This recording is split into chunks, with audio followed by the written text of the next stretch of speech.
Good morning. I could like to call this meeting to order. Thank you for joining us during our weekly hybrid MLS breakfast meeting. So here's a little about me. So my name is Samson Wu, and I'm a real estate professional with a background in digital marketing. So I think I do my bio last week, so I just cut it short.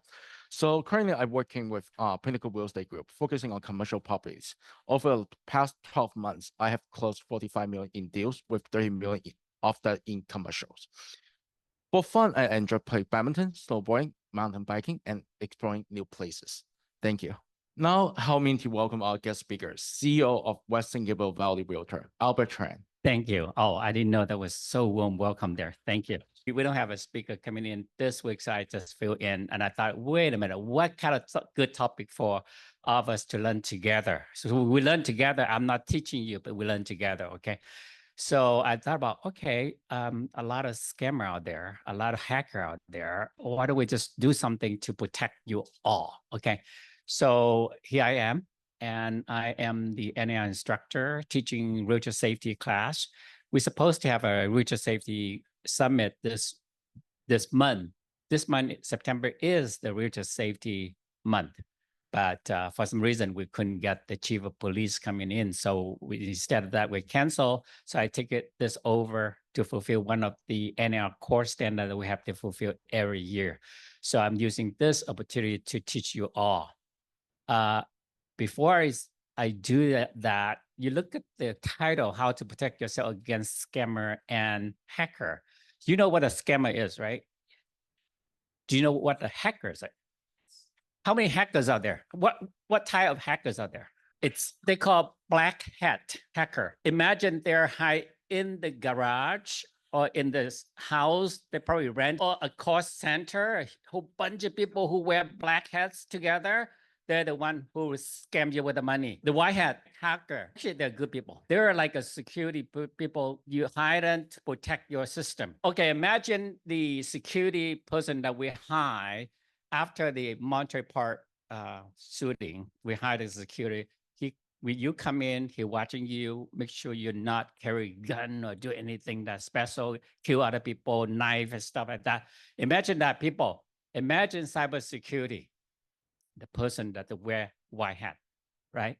So they're the one who protects your digital access, which is your computer system, network, sensitive information from any unauthorized access, a thief, and so on. So a lot of thieves out there. Later on, when you hear some of the slides at the end, you can see very scary. I'm just touch the surface only. And that there are a lot of things that all of us can share information. And I would like to later on open up as a share. The landscape of cyber threat in real estate. Imagine, look at the exponential growth of cyber threat, okay?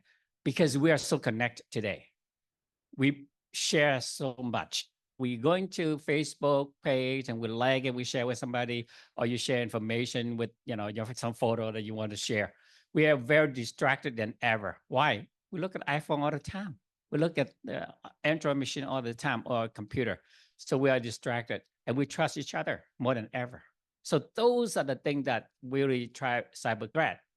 The real estate industry has increasingly become the target of the cyber criminal. I'm talking about the black hats people. They hide behind the scene, do all the bad things. In recent times, we witnessed significant cyber attacks. Look at the first one.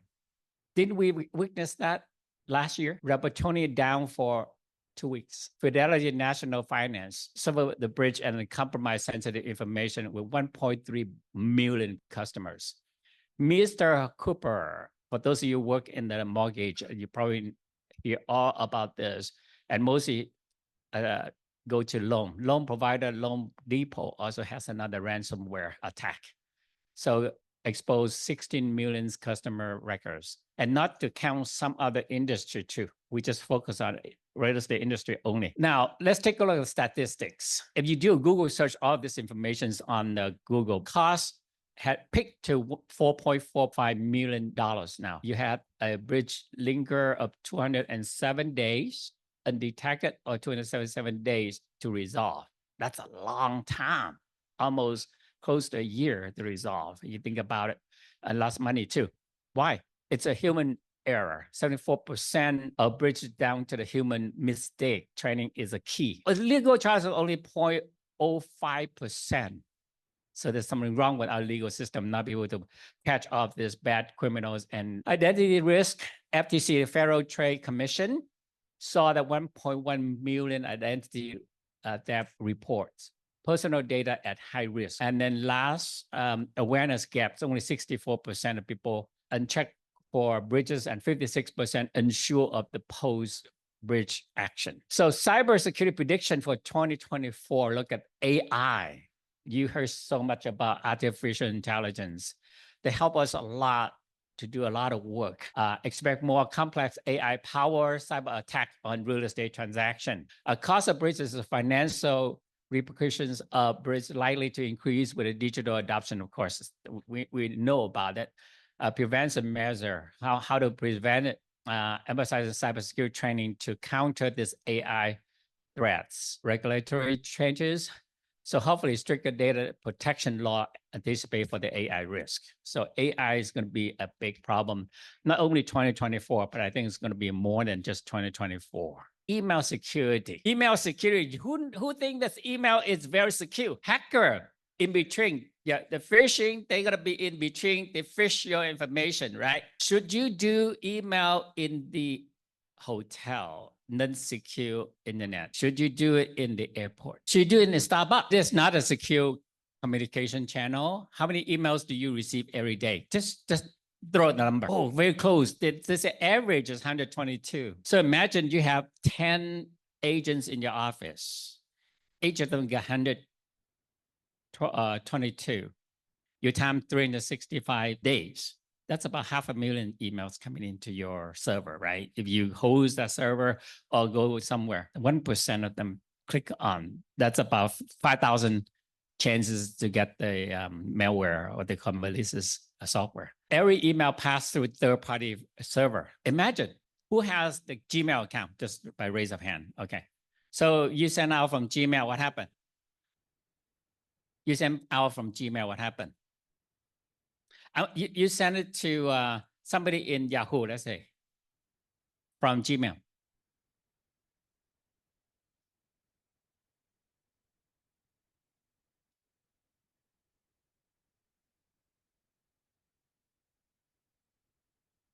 Yeah. Yeah, it depends on how secure the software is. We subscribe to Microsoft, so we have some protected security encrypted. So when the email coming into staff is encrypted, and then decrypt when it go out, something like that. It's just, I used to work for defense industry. Just want to share this information back in 80s and early 90s. I worked for Aerospace Corporation in El Segundo, and we will work in the space shuttle project. It is a top secret project. And when we do email, it has, let's say I'm in this building and another building can handle the email. From this building, go to that building before going out to the world. Back then we use internet already back in early 90s, before internet, before the web and so on. So it encrypt that data. For instance, you send, okay, I'm going to let you know the information, I'm let you know information, it encrypt it. So nobody can read that letters. It go into another building and then they go to another, let's say go to Florida, where the space shuttle is, and they decrypt it, meaning to go back to the right character so that people can read it. So during that transmission, nobody can intercept in between. But nowadays, no way. People can intercept right in between. So very scary with the email. When you do attachment, people will be able to see the information inside. So it passes so many server, no control after it's sent, right? When you click on the send, click a button, gone out, you cannot get back. Most serious security threat originate from the human behavior. So one click on the phishing website or email can result on data breach that expose confidential client information. When you receive an email, do you read them carefully or you delete them? For myself, because I do receive a high volume of emails for all the accolades that I'm involved in, including all my agents, also through the Tournament of Roses.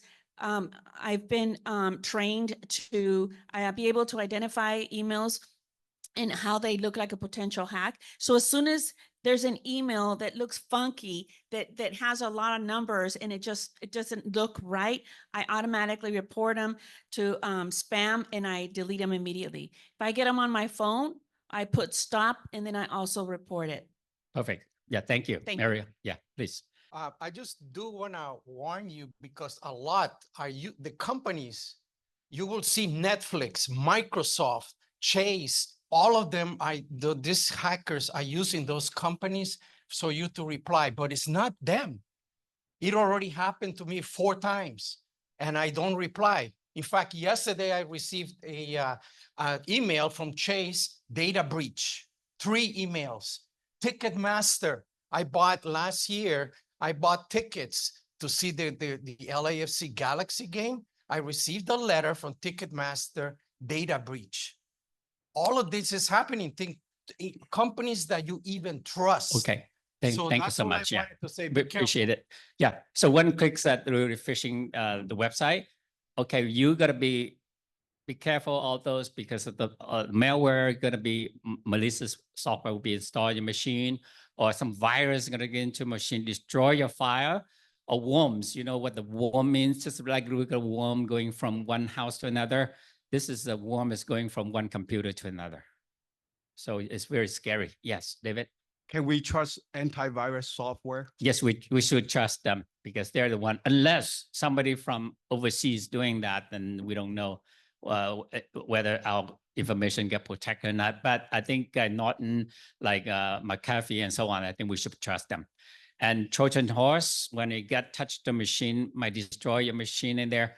Spyware might get into your information and spy your username and password and so on, your credit card information. The one that Rapatoni and Loan Depot and so on got their ransomware. They got into your system, they hold it, you cannot do anything until you pay them money and they release it. Whether you pay them and release it or not, we don't know. They might not. So it's very, very scary too. Most virus and malware affect computer when you click on the link or fall for scam. So be really careful. In connection between people and device increase the risk exponentially. So those are the one-click phishing. But many types of phishing, okay? Spear phishing is mostly target individual. Target Silver, she's the office manager. So we target her. Well, phishing is different. Move up to the little bit higher level.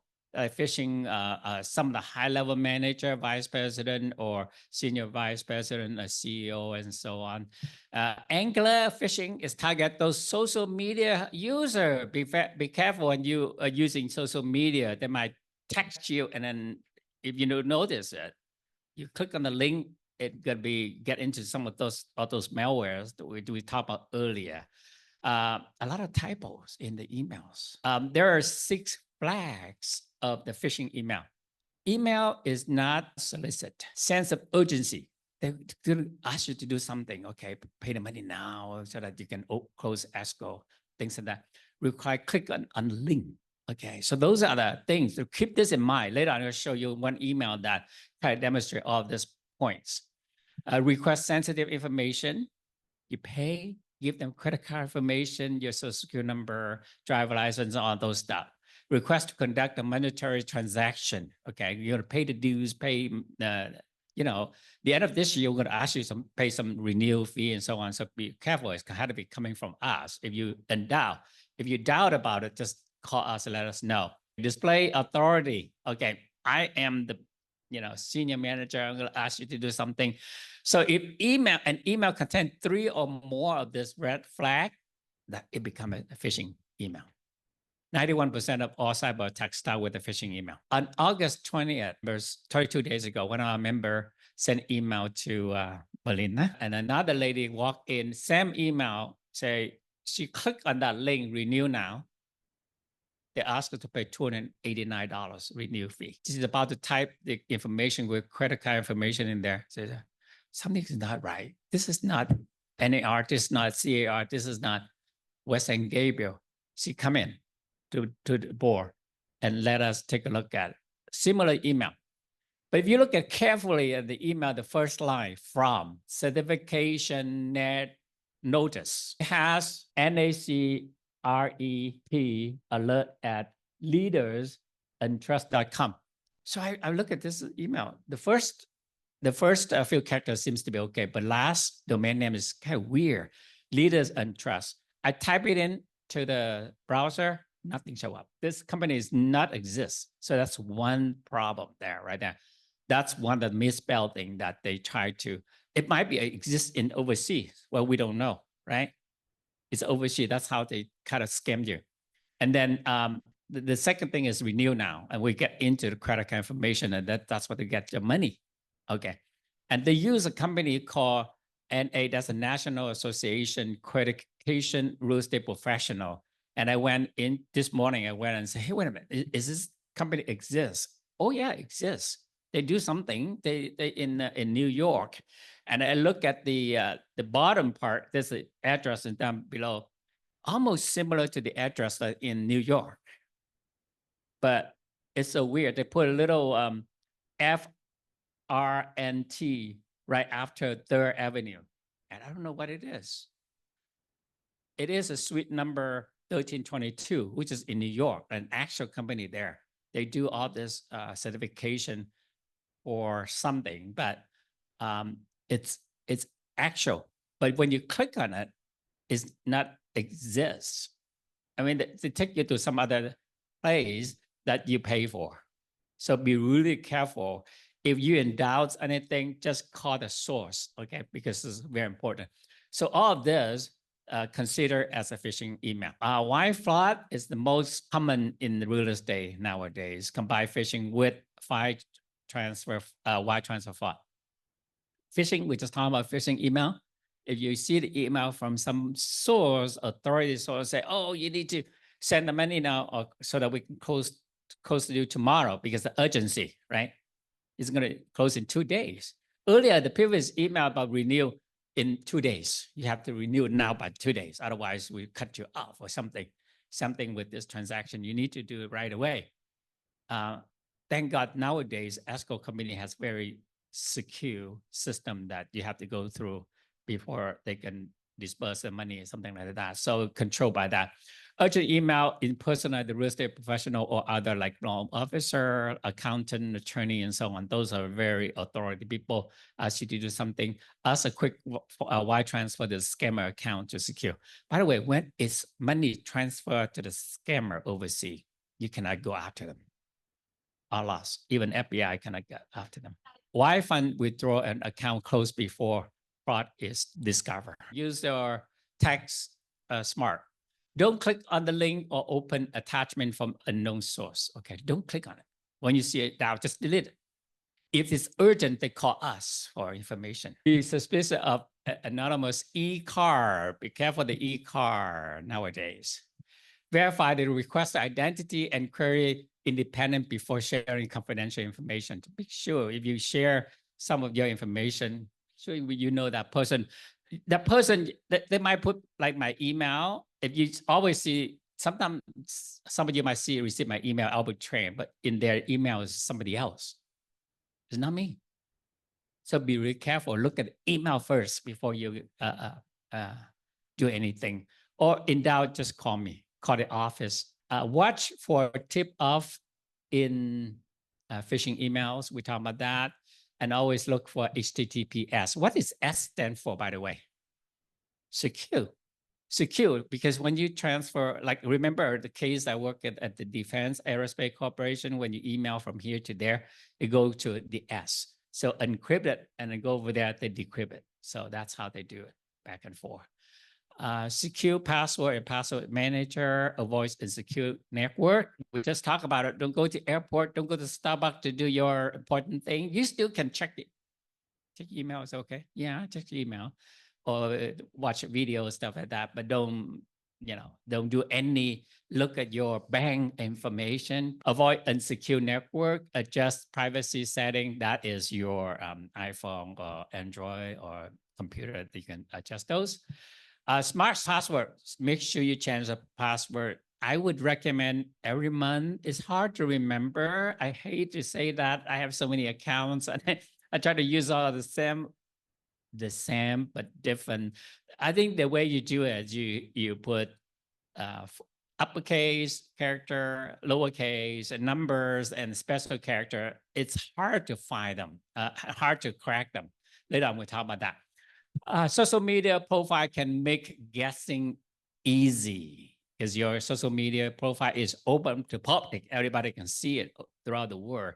They might go and analyze you and then see, okay, your profile name is Albert Tran. Maybe your password is Albert Tran. Yeah, makes it easy, right? Okay, secure password, random combination. I just talked about it. Acronyms, picture, action, object, and so on. This website, interesting. I just did it this morning and I just want to prove the point. www.howsecurityismypassword.net. Try that. When you go to that page, you're going to say now is hosted by secure.org, which is still secure. Okay, it's not. It's very secure. And then it takes you to that site. You just type in. Let's say you type in the word Albert. It said take milliseconds to figure out your password. And you put the password with capital A and then Albert, right? Maybe take a second to figure it out.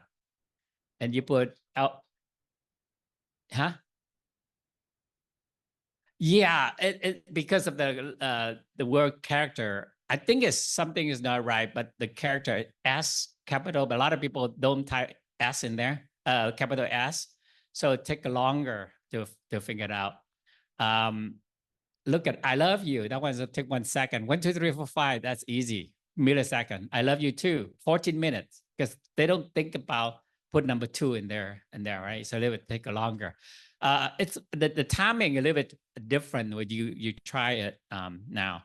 So my suggestions is you see some uppercase letter in there, or maybe reverse the characters and then put some number in there too. Don't put 1, 2, 3, 4, 5. Easy to guess, right? 5, 4, 1, 2, 3, or whatever. Just make it a little bit more complicated. Make it so that take them 1 million years to crack your password. Yeah, Buck suggests that using face for the password. I love to go to Paris for fun, and then put some number, some special character in there, and take them 1 million years to figure it out. Taco Tuesday. Oh, that's very easy. Tacos Tuesday. You make sure you put a T and T a capital in there, so they make it longer for them to guess. There you go. Prom King 2, because you and your wife too. Yeah. So anyway, that's a good. See, that's all about sharing information here. So 5 best practice about this thing. One is take stock. What information do you normally share with your clients, or how do you get information from where? Website, from your email, or things like that. And number 2, scale down. If you get a lot of information, especially if you work on a mortgage, you collect a lot of information, so you eliminate some. Lock it up. Lock some of this information. In the past, when we have a lot of paper, we have to lock them up, right? Nowadays, probably using electronic to lock it. Is anything is not needed, pitch it, throw it away. I mean, there is a document retention period that you have to get rid of. And then plan ahead, meanings that you're going to have a lot of security planning and stuff like that. This is like a 1 hour or 2 hours class. Maybe in the future, I might do something like that to benefit everyone. This website here is the data security privacy from NAR. So please download it when you can with that website right there. And there's a lot of good information. Talk about the 5 best practices as well. Please practice safely online shopping. When you do shopping, please do that. Make sure, you go to website, make sure you have the S there. S is more secure because you have to make payments and stuff like that with your credit card information. Without the S, gosh, it's gone. Shield your computer from virus. Make sure you install virus software. Rule of thumb for scaling down client data. Download the free data security toolkit. I'm talking about. Download that page if you can. Next slide, please. I want to show you, this is a scary one. I just found out that from Los Angeles time, there's a fake QR code posted on Redondo Beach parking meter to scam driver. And they got, so what it is many of us now make it convenient. We just use our phone and look at a QR code and scan it. We thought, oh, we're going to pay even $2, $5, to pay for that. But in Redondo Beach, they found out that all the meter, I don't know, 50 some of their meters got fake QR code. So at night, the people get to print out their own QR code. They go and then they attach on top of the other parking meter. So in this article, if you do Google on this article on LA Times, also refer to another happening in Ottawa, in Canada, the capital of Canada. They also have that problem too, 50 some parking meter. And so it's very scary. Alhambra just had it a few days ago, or maybe a few weeks ago. I mentioned in this article as well that Alhambra police warn residents that somebody got put a fake parking ticket on your windshield. And you take it, oh, okay, I'm going to scan, I'm going to pay for it or something like that. So they warn you to look at carefully. Okay, I'm done. So now we have 5 minutes to share information. If you have anything, please do so. Go to the mic. Oh, any question? Yes, Sylvia, yeah. A limit 30 seconds each so everybody can. Okay, 30 seconds challenge. Okay, just recently, someone from my office got their home being sold, and it had a whole different person on the driver's license. The escrow officer questioned it after it was going through the process of being sold. So this just happened about a couple of weeks ago. So these kind of things are really happening to people we know, and hopefully not to you individually. So just be aware. Awesome. Thank Thank you, Sylvia. Anything else? Watch the movie I just watched over the weekend called Beekeeper on Amazon. See the entire call center behind, they steal people money. This lady had like $2 million in her retirement thing, lost money because of them. I mean, this is a little bit dramatic, but I think it's good. I think this is very important to share. I hope you enjoyed this presentation. Please pass the words to everybody else. And I really appreciate everybody's attention. Thank you. Right. Please join us next week as we welcome Sandra Amanda, Rosemead City Council. She will be here, give us a City of Rosemead update. Thank you everyone for joining us, our meeting today. Have a wonderful day. This meeting is now adjourned.